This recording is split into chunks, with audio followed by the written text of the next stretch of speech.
you saw in the videos was the main content of the official Australian Football League. That's the elite level competition, but the AFL runs a lot of programs from juniors all the way through to seniors, and it has a quite diverse range. So one of the things we run is Afl Nines, which you can see from that picture on the right. It's a different ball and it's a non-contact version of AFL. So if the ball touches the ground, it's a changeover, and it's a touch football version rather than tackle. So it's a good social version of the game. There's also Auskick, which is for kids aged 4 to 8. So it's a great junior participation program, and it's more based around teaching kids the skills and the concepts of the game without having to tackle and do that sort of stuff. So it's a really fun initiative, and you don't need any AFL knowledge to get your kids involved with Auskick. It's a really basic introductory program.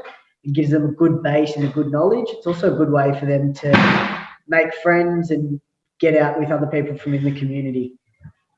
Another offering is community football, which is competitions for junior participants, those aged 9 through to 17. And then after that, they can go into senior football, which is competitions for adults. And there's all different divisions. You can find out where to play via play.afl, which I'll show you that website in just a second. Some of the other options that AFL offers include wheelchair AFL, blind AFL, and there's some other modified and adaptable versions of the game that people can play. So it's a really inclusive sport. You don't have to have any background to get involved. There's plenty of options and opportunities for everybody. The picture on the left is one of the Unity Cup days. So that's people from multicultural backgrounds from all different schools come together and participate in AFL in a friendly environment, albeit with a little bit of competition still involved.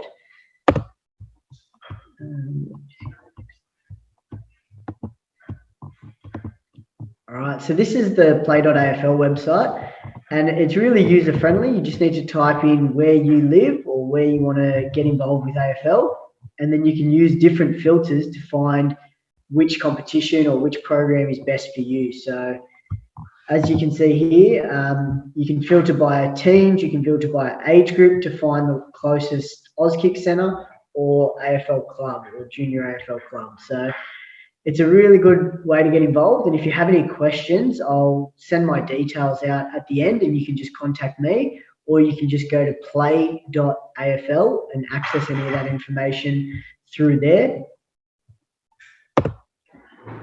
So this is some of the diversity and inclusion programs that we run. So on the right, you'll see a wheelchair AFL player.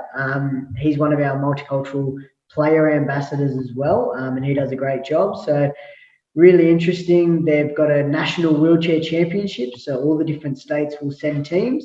There's also lots of local competitions. So if you're looking to get involved in wheelchair AFL, depending on your state, there's opportunities for you to get involved with that too. On the left is the Sikh Games. Now, the Sikh Games is an annual multi-sport carnival held by the Sikh community. So that runs each year, and it's a number of different sports. AFL obviously is part of that and features heavily. So it's a really good competition that's run every year, and there's also smaller versions of it run locally. So in New South Wales, we run a Super Sikh Games, which essentially is like the selection for the team that gets to go away and play at the Sikh Games. So AFL's been involved in the Sikh Games for the last 3 years. We also run talent programs. So there's multicultural and Indigenous talent programs. So people will have the opportunity to progress through the talent pathway and hopefully be picked in an AFL squad.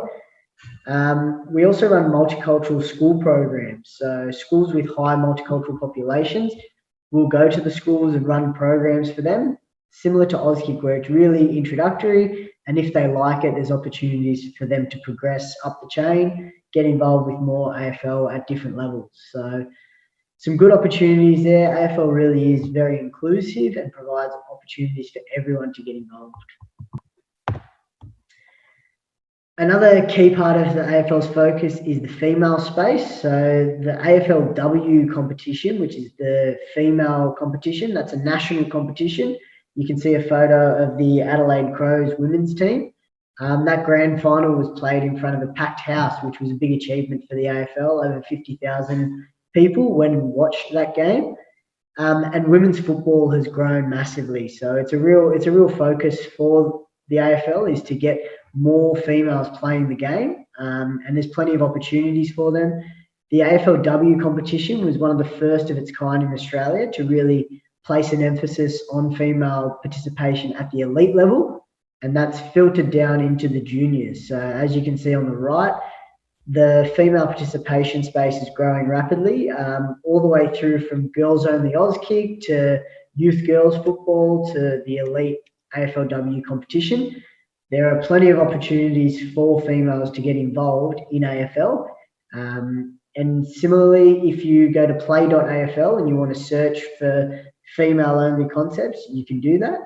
And there's lots of opportunities for you to get involved there as well. So it sort of varied across the country, depending on where COVID had more of a presence. We were sort of really adaptable. So we were fortunate to get an AFL season away this year, and a lot of that was done by hubs. So the AFL clubs had to move to different states. Queensland, South Australia, and WA were really big. So a lot of the games were played there. Obviously, there was no crowds, which was really difficult for the AFL because traditionally the AFL games get huge crowds. So compared to a lot of other sports, so you couldn't hear it in the video, but AFL had the fourth highest attendance of all sports in the world, of all competitions in the world. So yeah, it's a really good game to watch live. So that was one of the big struggles, was not having crowds or having reduced crowds. But we were fortunate enough to have the grand final in Queensland with a decent crowd. Obviously, not as many as usually pack into the MCG with around 100,000 on grand final day. So yeah, it was different and it was a challenge. And in terms of locally grassroots sport, we had to adapt the way we did that too. So there were protocols on you couldn't have your whole family coming to watch you. Footballs had to be sprayed and wiped, and all the equipment had to be cleaned regularly so that we were able to get a season away. But in New South Wales, most of the competitions were able to go ahead. And it was really fortunate. It was a big relief. And I think it was really good having sport there during such tough times, having something, an outlet to be able to go and still socialise, see other people and play a competition was really good. But yeah, we had to adapt. Obviously, a lot more hand sanitizer and cleaning products were used. But yeah, it was really good to get a season underway and achieved in 2020.